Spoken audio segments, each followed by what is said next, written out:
नमस्कार दोस्तों देश में चुनाव का मौसम है और यह मौसम अभी खत्म नहीं होने वाला है। यह अगले साल 2024 तक चलेगा, जब तक लोकसभा का चुनाव पूरा नहीं हो जाता, संपन्न नहीं हो जाता और नई सरकार का गठन नहीं हो जाता है। इस बीच एक तरफ भाजपा हर रोज़ कांग्रेस को घेरने की नई तकनीक, नई रणनीति खोज रही है, इजाद कर रही है। दूसरी तरफ कांग्रेस हर वक्त पीएम मोदी और भाजपा को चित करने का प्रयास करती रहती है।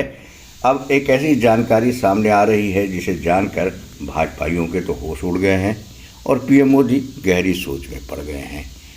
कांग्रेस एक बार फिर राहुल गांधी की भारत जोड़ो यात्रा शुरू करने की प्लानिंग कर रही है, ऐसी खबर सामने आई है दोस्तों। कांग्रेस अंदर ही अंदर भारत जोड़ो यात्रा 2.0 की तैयारियों पर काम कर रही है। सूत्रों के अनुसार दिसंबर में इसकी शुरुआत हो सकती है, इसी साल दिसंबर में। अब एक महीने के बाद इसकी शुरुआत हो सकती है। कहा तो यहाँ तक जा रहा है कि 5 राज्यों के नतीजे आने के बाद इसकी शुरुआत की जा सकती है। वहीं अगले साल फरवरी तक इसके संपन्न होने की संभावना है। यह भी बताया जा रहा है कि यात्रा हाइब्रिड तरीके से होगी। अब ये हाइब्रिड क्या है? इसका मतलब यह है कि यात्रा पैदल भी होगी और साथ में वाहनों का इस्तेमाल भी किया जाएगा, ताकि कम समय में ज़्यादा से ज़्यादा दूरी को नापा जा सके, उसको कवर किया जा सके। दोस्तों, हम जानते हैं कि राहुल गांधी के नेतृत्व में भारत जोड़ो यात्रा का पहला चरण तमिलनाडु से कन्याकुमारी तक कश्मीर के श्रीनगर में जाकर संपन्न हुआ था। इसमें लगभग 5 महीने का समय लगा था। इस बार पार्टी ने समय की कमी और लगातार पैदल चलने में हुई दिक्कतों को देखते हुए इसे हाइब्रिड तरीके से पूरा करने का फैसला किया है। हालांकि इस बार भी यात्रा राहुल गांधी की अगुवाई में ही निकलेगी, इतना तो तय है। कांग्रेस मानती है कि इस यात्रा का फ़ायदा राहुल गांधी और पार्टी दोनों को हुआ है। पहले चरण की यात्रा में से जहां पार्टी से लोग मजबूती से कनेक्ट हुए, जुड़े, साथ आए, वहीं राहुल गांधी की इमेज भी बदल गई। राहुल गांधी को पप्पू वाली इमेज से छुटकारा इसी यात्रा के दौरान मिला था और वे एक गंभीर नेता के रूप में उभरे थे और देश में रिकॉग्नाइज उनको किया जाने लगा कि ये एक गंभीर नेता हैं। इस रूप में वे चर्चित हुए। यात्रा के बाद हुए 2 राज्यों हिमाचल प्रदेश और कर्नाटक के चुनावों में कांग्रेस को जीत भी मिली। इसलिए इस तरह की यात्रा को बहुत ही ज़रूरी माना जा रहा है, अहम माना जा रहा है। तो भारत जोड़ो यात्रा के दूसरे चरण को पार्टी 2024 के चुनाव के लिहाज से काफ़ी महत्वपूर्ण मान रही है, अहम मान रही है। पार्टी के रणनीतिकारों का मानना है कि अगले साल जनवरी के बाद से देश में आम चुनाव को लेकर माहौल और गतिविधियां बननी शुरू हो जाएंगी। ऐसे में यात्रा चल रही होगी तो लोगों के बीच उसका असर न सिर्फ ताज़ा बल्कि गहरा भी रहेगा। इसका फ़ायदा पार्टी को होगा।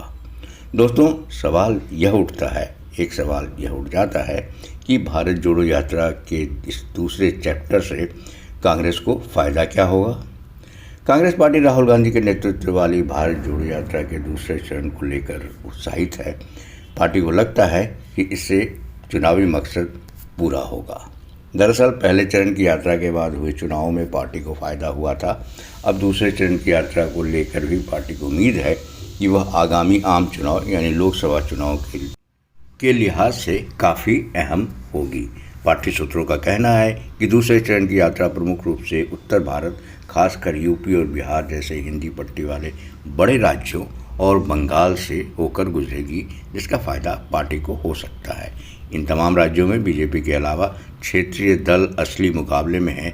इनके अलावा गुजरात और नॉर्थ ईस्ट जैसे इलाकों में भी कांग्रेस इसका फ़ायदा देख रही है। दरअसल पहले चरण की यात्रा इन इलाकों में नहीं जा पाई थी। राहुल गांधी का लगातार जनसंपर्क अभियान जारी है, जिसे लेकर कांग्रेस भी उत्साहित है। यह कांग्रेस भारत जोड़ो यात्रा का प्रारूप इसको बता रही है।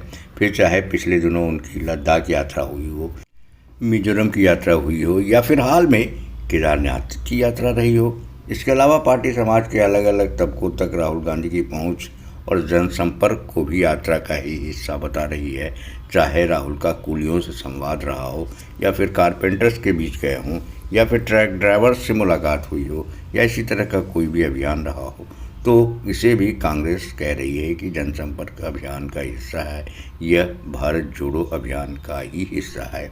कांग्रेस के एक सीनियर नेता का कहना है कि राहुल गांधी के जनसंपर्क अभियान से निश्चित रूप से पार्टी को फायदा हुआ है।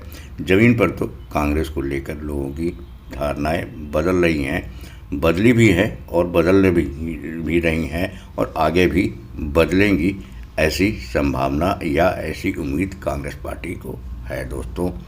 दोस्तों वीडियो इंटरेस्टिंग लगा हो तो हमारे चैनल को सब्सक्राइब करने में देरी नहीं करिएगा। इसे तत्काल सब्सक्राइब कर लीजिए और वीडियो को एक लाइक करिए, और एक कमेंट भी आपका करना ज़रूरी है दोस्तों।